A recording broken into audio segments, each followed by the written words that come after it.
Bonjour. Comment, dans la cité d'Éphèse, véritable mégapole de 100 000 habitants, Paul, serviteur du Christ crucifié, peut-il mettre en péril la renommée de la grande déesse Artémis et de son temple colossal, 4 fois le Parthénon, somptueusement décoré, lieu d'asile, classé au nombre des 7 merveilles du monde?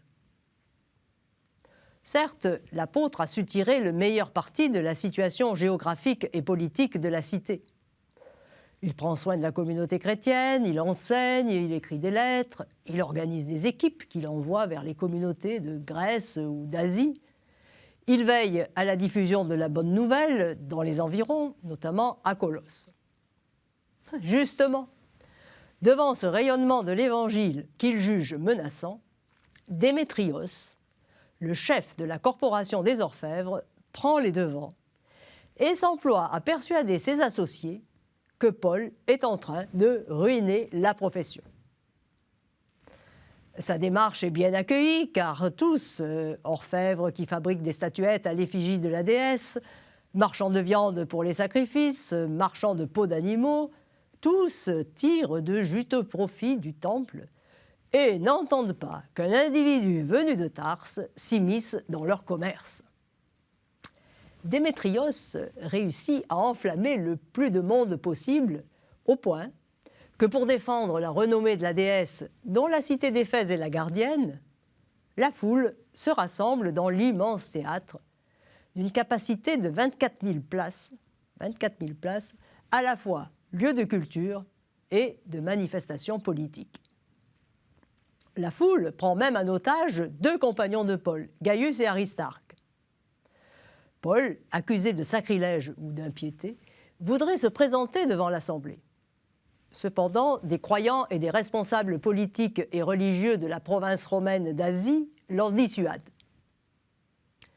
En revanche, Balbillus, ardent défenseur de l'Artémis, ancien préfet d'Égypte, responsable d'une sanglante répression contre les Juifs d'Alexandrie, n'a aucun scrupule à livrer Paul à la vindicte de la foule. Il la travaille de sorte qu'elle rende les Juifs responsables de cette situation. Entreprise facile. Ainsi, à l'intervention d'un certain Alexandre, la foule, sachant qu'il est juif, fait obstruction en hurlant « Grande est l'Artémis des Éphésiens ». C'est toujours par acclamation qu'une assemblée fait connaître son opinion. Il n'en faut pas davantage pour que le président de l'assemblée prenne peur. Au nom de la loi romaine, il s'empresse d'innocenter Paul.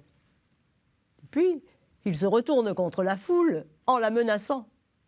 Elle n'a plus de motif pour se rassembler. Elle tombe donc sous le coup d'une accusation de sédition. Prise de panique à son tour, elle se disperse sans tarder. Pour cette fois, Paul échappe à la prison. Mais ce n'est que partie remise. Quelque temps plus tard, il sera emprisonné et jeté aux bêtes. À bientôt.